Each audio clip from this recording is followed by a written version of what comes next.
O escrutinio electoral en Aragón está en marcha. Hai case unha hora pecharon os colexios e o reconto de votos avanza lentamente. Tanto é así que desta hora está escrutado pouco máis do 9%.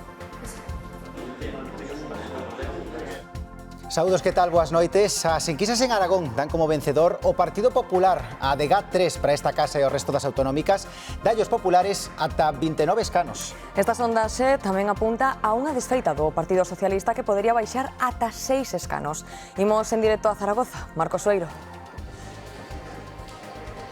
Que tal? Jorge Azcón está reunido agora mesmo co seu equipo de colaboradores na planta décima do Hotel Raíña Petronila, onde está instalada a sede do Partido Popular esa noite electoral. A falta de comparecencia do candidato, xa temos unha primeira reacción á enquisa da Galega e da Forta a que vos referíades. A secretaria xeral do Partido Popular de Aragón, Ana Alós, mostrou a súa satisfacción pola victoria que lle otorga a sondaxe o Partido Popular e destaca tamén o forte retroceso do Partido Socialista. Mañá luns arrincan 3 días de folga dos maquinistas. Os sindicatos piden melloras na seguridade e no mantemento do sistema ferroviario. Este parón chega xusto despois de 3 días de caos nas estacións de Vigo incomunicadas en alternativas para os usuarios. Desta hora volveu case a normalidade o tren. Fíxense, as intensas chuvias destes días deixan imaxes como estas. O río Miño desbordou o seu paso por Lugo, deixando todo baixo a auga. En outra provincia, na de Pontevedra, os veciños de Lourizán temen que esta situación que están a ver se repita. Nas últimas horas foron desaloxados por risco de inundacións nas súas vivendas. Vémolo nuns minutos.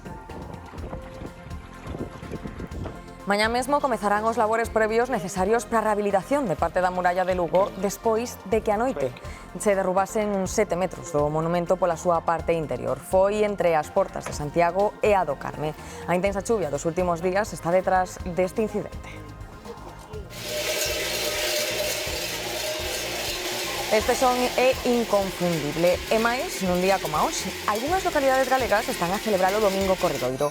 En Berín, os cigarróns, en Sinzo de Limia, as pantallas e en Chantada, os volantes, mecos e maragatos encheron as rúas de música, máscaras e moita cor. Neste telexornal visitaremos estes entroidos. É o día máis esperado do ano, sobre todo para nosos cigarrós. As pantallas teñen que choutar, bailar, reventar as vexigas e a disfrutar. O meu papel é proteger o volante.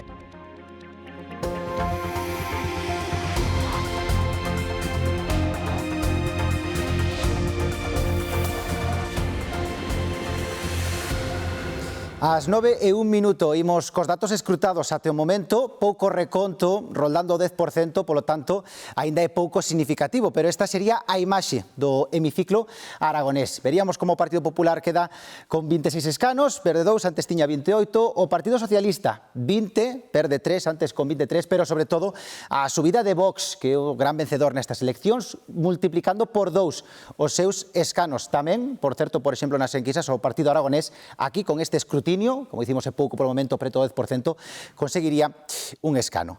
Imos ver agora a enquisa de GAT3 para Galega e o resto das televisións autonómicas integradas na Forta, que dá como vencedor o Partido Popular. Vexamos aquí como queda esta porcentaxe de escanos. O PP conseguiría, con máis do 35% dos votos, entre 26 e 29 escanos, tiña 28, o Partido Socialista quedaría con entre 17 e 18 escanos, importante baixada, e despois estaría terceiro o lugar para Vox, como dicimos, multiplicando tamén nesta enquisa prácticamente pois os seus asentos. Aquí Podemos e Partido Aragonés desaparecerían por completo das Cortes de Aragón.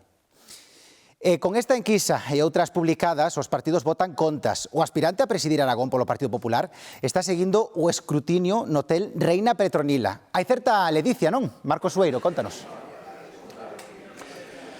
David, que tal de novo? Pois Jorge Azcón chegaba a este hotel, o que te referías, Reina Petronila, pasadas as 7:30 da tarde, tería prudencia, e dende aquí segue o escrutinio. De momento si hai satisfacción co resultado desta enquisa da Galega e do resto de televisións da Forta.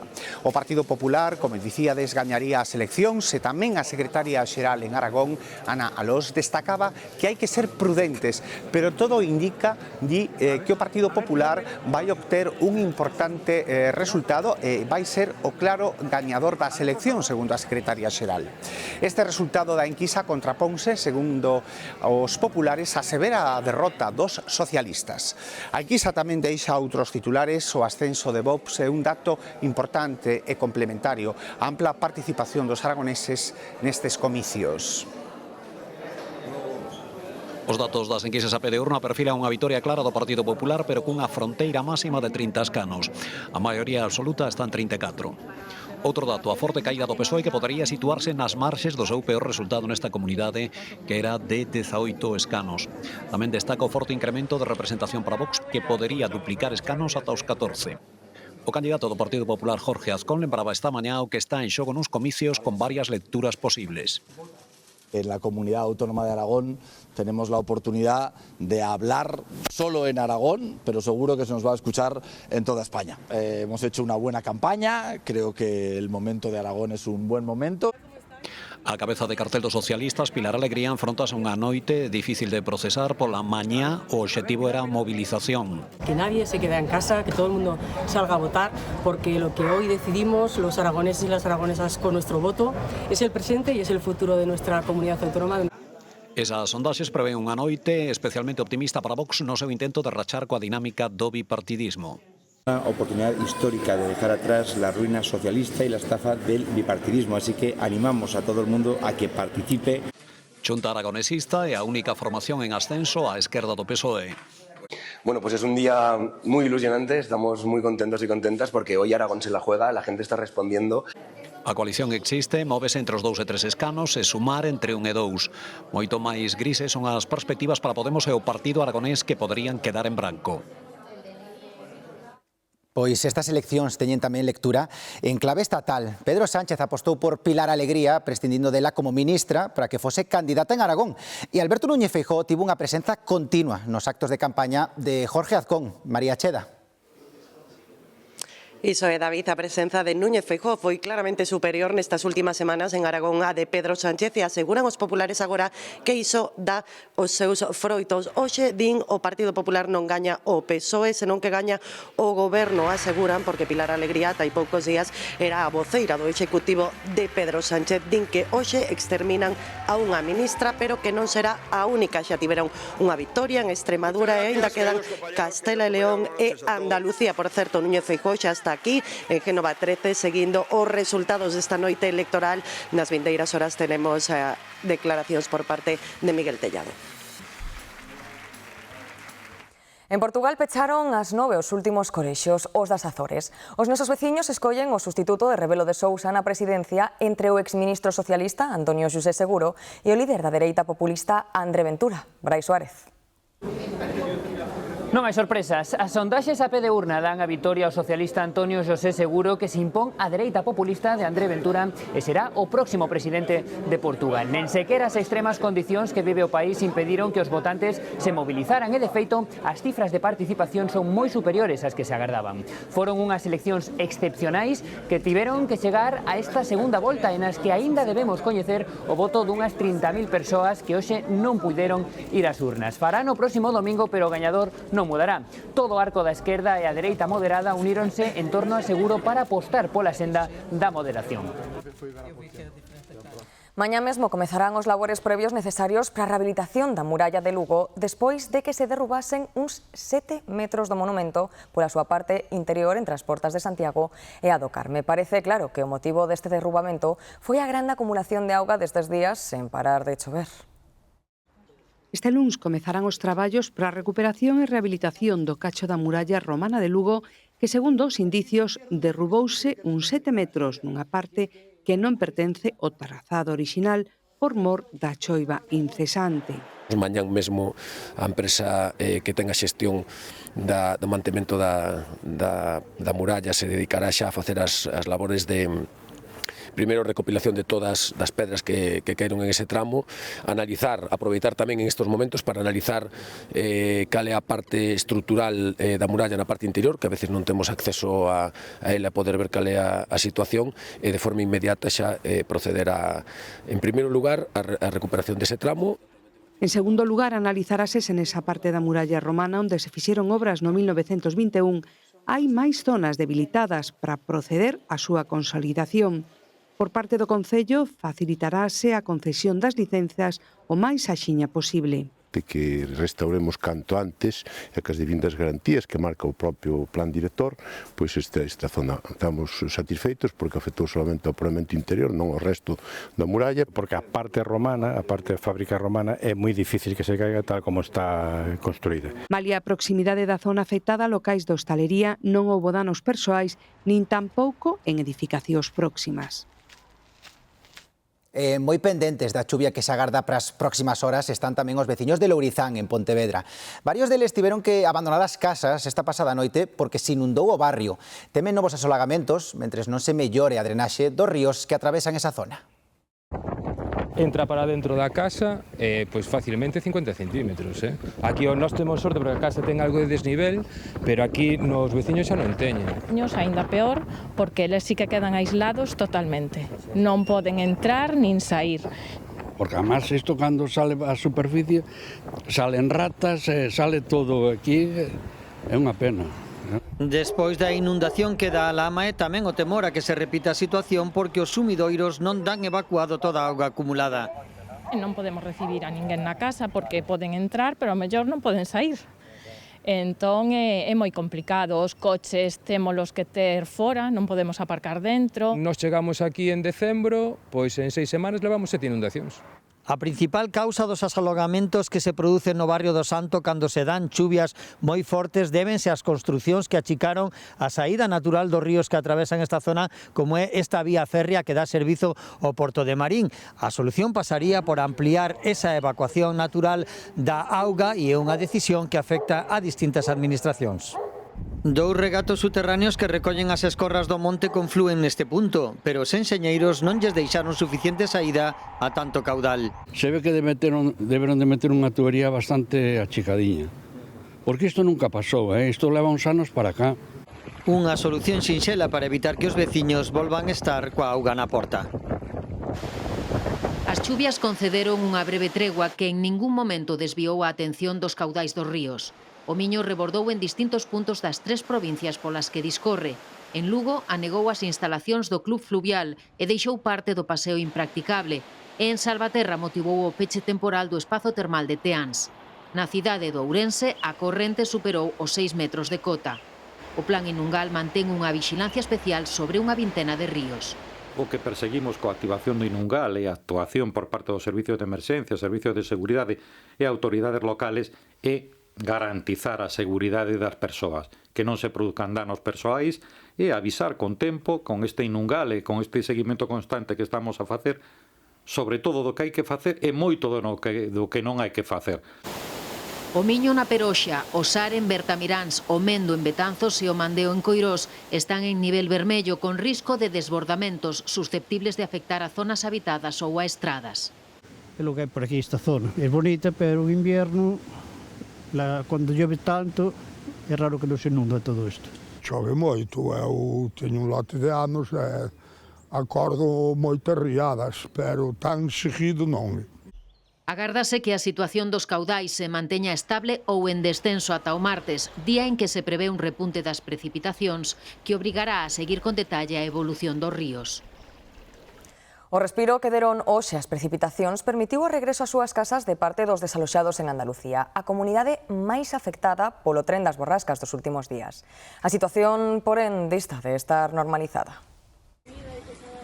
A Garda Civil escoltou os veciños desaloxados de Dúdar en Granada na súa volta a casa. Tamén regresaron os de Casares en Málaga ou os do Tesorillo en Cádiz. Pero son moitos os que seguen evacuados, entre eles os residentes en Grazalema que só puideron ir recoller algúns enseres. A localidade continúa en risco de colapso pola presión dos acuíferos e os expertos din que o perigo pode persistir un tempo aínda que deixe de chover. Tan peligroso es la sobrepresión como la subpresión, cuando el agua se retire. Ese cambio de presiones puede dar lugar a colapsos. Tampouco teñen data para regresar os habitantes que tiveron que marchar de Benajoán, en Málaga. Hay muchos temblores, las casas se están moviendo algunas y estamos asustados. A AEMED avanza que esta semana vai seguir chovendo, pero menos. Na Confederación Hidrográfica do Guadalquivir confían en que isto lles facilite a xestión dos caudais. A vicepresidenta primeira do Goberno insistiu en que o Executivo Central non escatimará recursos para a reconstrución. El Gobierno de España va a poner todo su efectivo, lo ha puesto en términos humanos, lo va a poner también en términos económicos. Queda camiño para a volta á normalidade, pero a tregua que ofreceu a chuvia este domingo permitiu dar algún paso, como a reapertura da ponte romana de Córdoba aos peóns. A pesar da tregua das chuvias intensas, Extremadura mantén este domingo nivel 1 do plan de inundación. A razón, o desembalse ten coros en nivel vermello na provincia de Cáceres e en varias presas de Badaxoz. A Confederación Hidrográfica do Guadiana mantén 22 estacións de aforo na Conca en aviso hidrolóxico vermello, tamén en zonas de Castela Mancha. Polos efectos da borrasca Marta, permanecen cortadas o tráfico polo menos 14 estradas en Extremadura. A neve causou complicacións. A Garda Civil auxiliou 3 persoas en Cáceres, entre elas un menor. Quedaran atrapadas co seu vehículo na neve e non levaban cadeas. Despois do caos xerado polo temporal na liña ferroviaria de Vigo, con 3 días incomunicados, semella que todo volve á normalidade. Sí, a conexión con Santiago xa está recuperada grazas á vía de alta velocidade. Con todo, mañá comeza a folga dos maquinistas. Iria Soengas. Así, Antía, mañá dará inicio unha folga de 3 días consecutivos dos maquinistas de trens de toda España. Un paro que, en principio, non terá unha grande afectación en Galicia. Con todo, dende Renfe recomendan aos usuarios consultar a súa páxina web antes de viaxar para ver se o seu tren está afectado polos paros. E mentres, despois de 3 días de caos pola cancelación de rutas, hoxe a estación de tren de Santiago foi recuperando eses trens, pero non de todo a normalidade, porque se están a producir importantes atrasos e mesmo algúns viaxeiros das paradas na ruta que vai a Vigo estános a trasladar por estrada.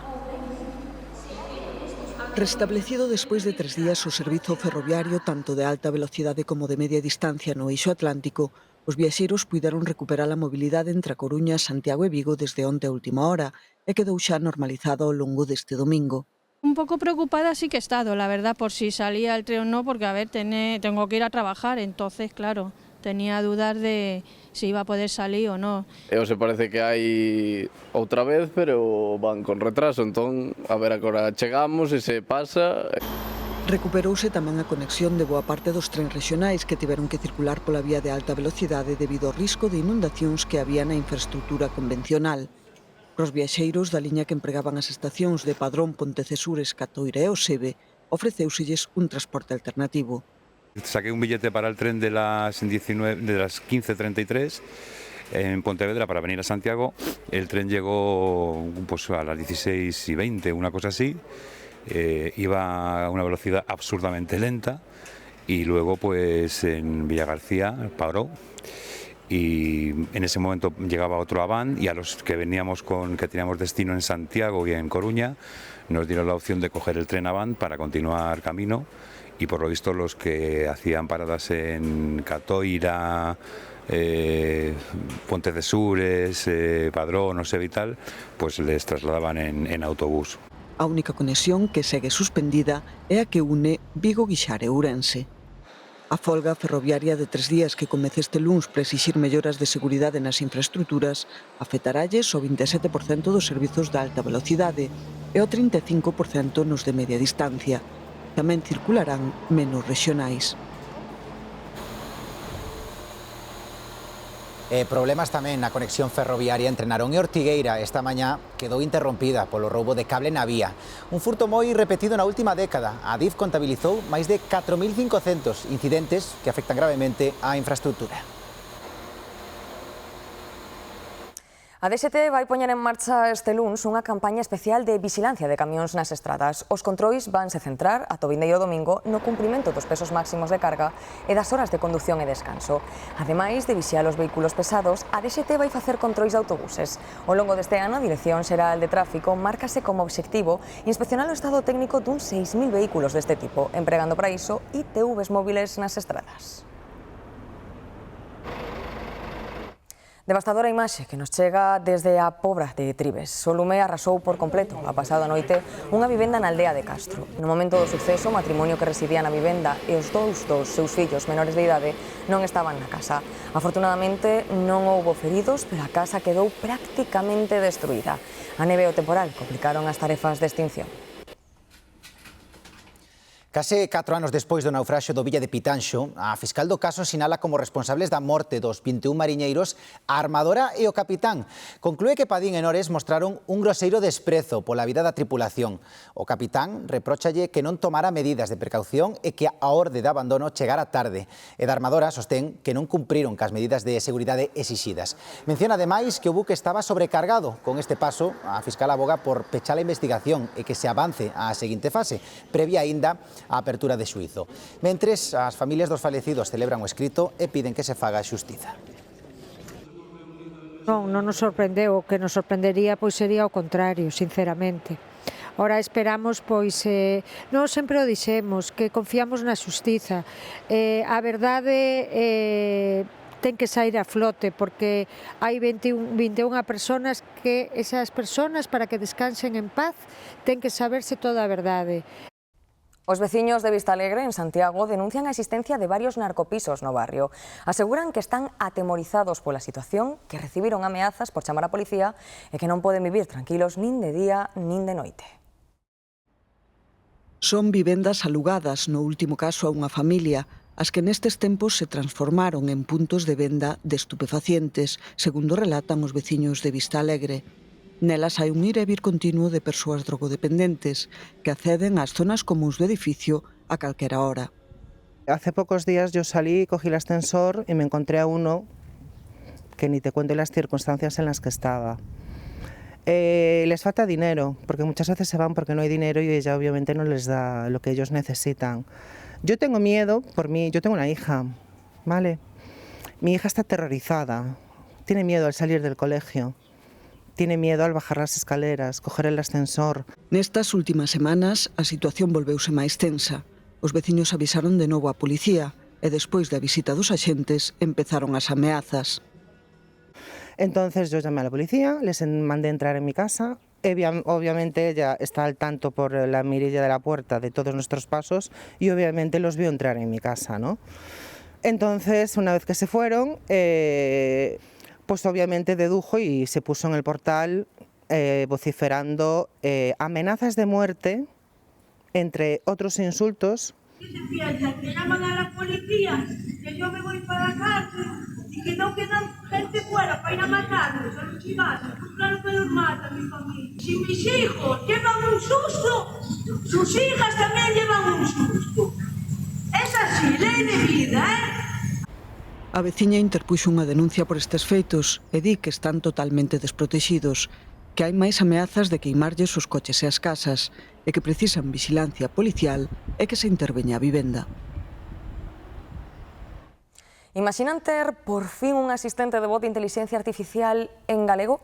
Pois isto mesmo é o que creou unha empresa do Porriño, unha ferramenta destinada sobre todo a compañías e entidades que queiran relacionarse cos seus clientes galegofalantes no seu propio idioma. Teño unha empresa que se dedica a vender peixe na lonxa. Poderías axudarme? Se vendes peixe en a loncha, un axente de voz pode atender chamadas de clientes... Así soa o asistente de voz creado pola empresa Vidib do grupo Visual MS. É o primeiro asistente oral de inteligencia artificial totalmente en galego. Que nos detectáramos a nivel empresarial que houbera unha ferramenta usable en galego, vía voz, con IA e demais, non encontramos nada.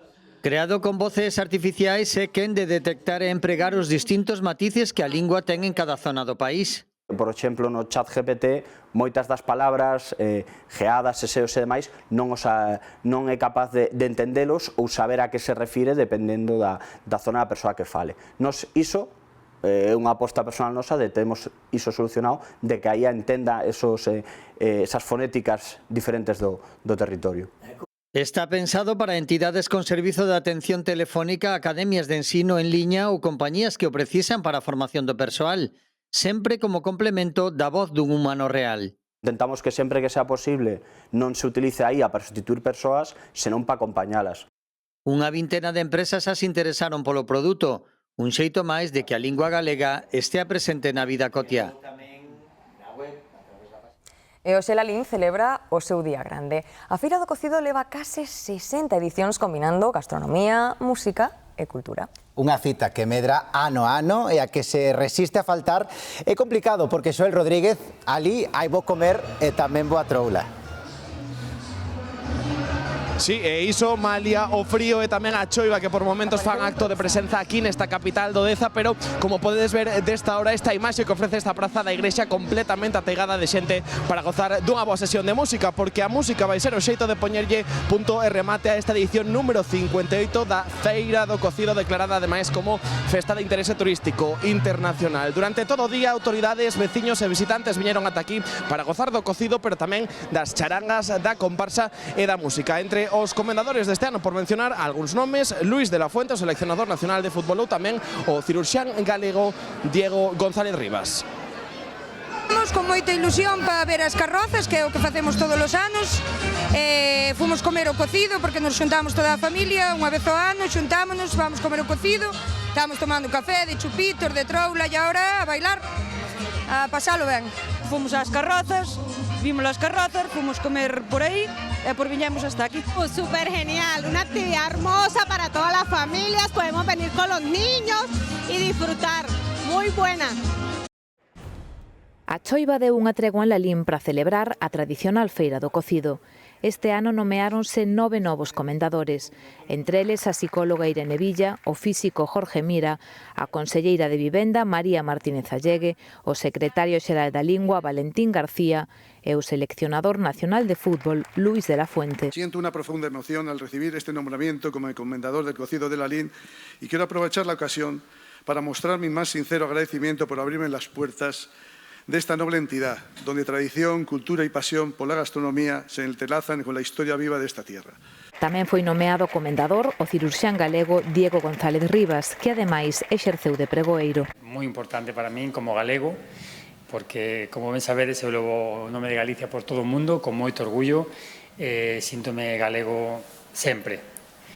O alcalde de Lalín asegurou que as virtudes da vila van máis alá do cocido.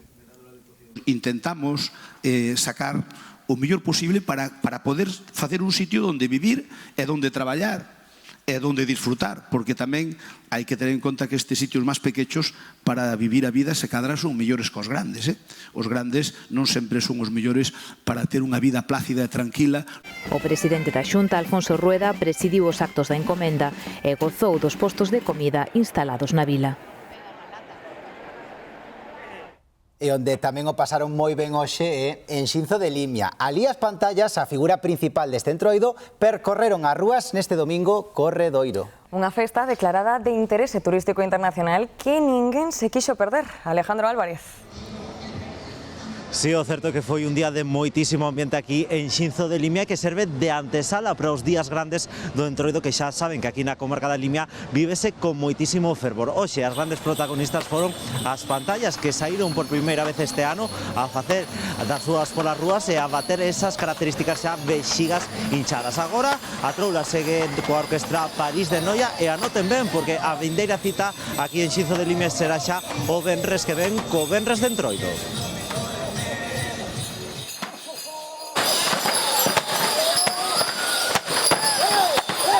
E o son e o baile das pantallas de Xinzo de Limia, porque elas, máis que desfilar, bailan en grupo, corren e dan chimpos polas rúas coas vexigas. No corredoiro vémolas por primeira vez este entroido. O día máis importante do entroido. Ao final, esta máscara que dá sentido ao entroido de Xinzo, o que nos dá ese sentimento e esa emoción que caracteriza este entroido. É algo tradicional e é o día delas, son as reinas do entroido. Noutro punto do Triángulo Máxico ourensán, en Verín, tamén é a estrea dos cigarróns. É o día máis esperado do ano, sobre todo para nós os cigarróns. É un día dos máis importantes para min e ainda tendo o brazo roto non podo faltar.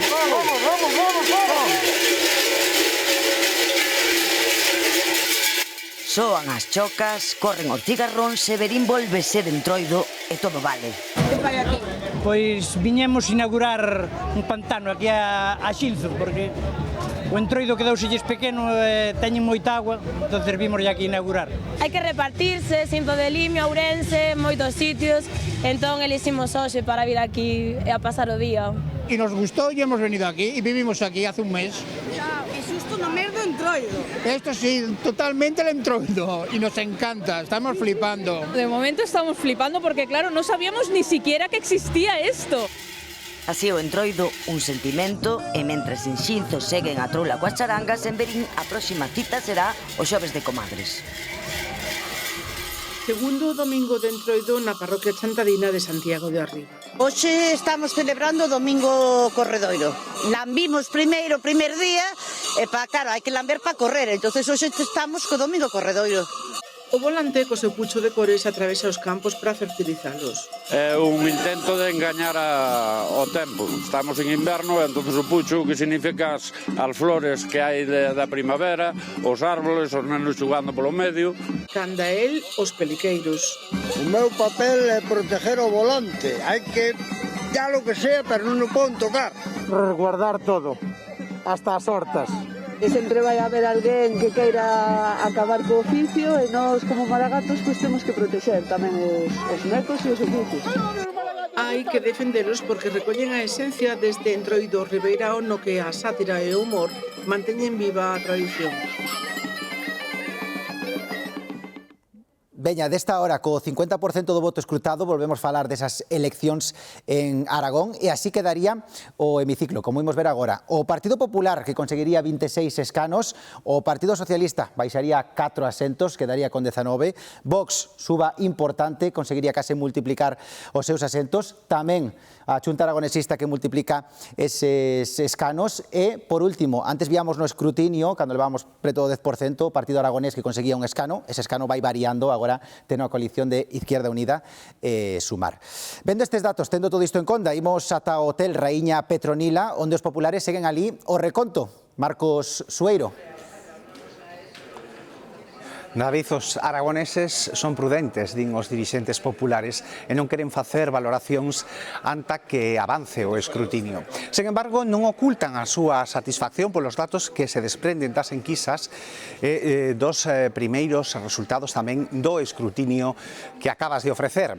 Xa hai militantes, por certo, que comezan a chegarse a este Hotel Raíña Petronila e tamén o presidente Azcón segue aquí reunido cos seus colaboradores. Prevese longa noite porque aínda falta por escrutar o importante as cidades desta comunidade autónoma. En resumen, satisfacción, impaciencia tamén por coñecer o resultado e valoración positiva con prudencia a esta hora da noite. Grazas, Marcos. As eleccións aragonesas lense tamén en clave nacional. Os expertos creen que esta comunidade explica como se move o voto no conxunto de España. Falan dunha especie de Ohio español. En as sedes dos partidos en Madrid están moi atentos tamén desas tendencias. María Cheda. Si, David, por iso os populares non ocultan a súa satisfacción, malia que queda moita noite con mesura. Aseguran que o Partido Popular gañou non só o PSOE, senón o Executivo de Pedro Sánchez, din textualmente que conseguiron arrastrar polo chan electoral a Pilar Alegría, pero aínda, como dicía, con moita mesura. A esta hora sabemos que Núñez Feijóo está reunido co seu equipo aquí en Génova 13, moi pendentes deses resultados que imos obtendo minuto a minuto, segundo a segundo, e sabemos que ao longo desta noite tamén teremos as primeiras declaracións, as primeiras valoracións por parte do secretario xeral dos populares, de Miguel Tellado.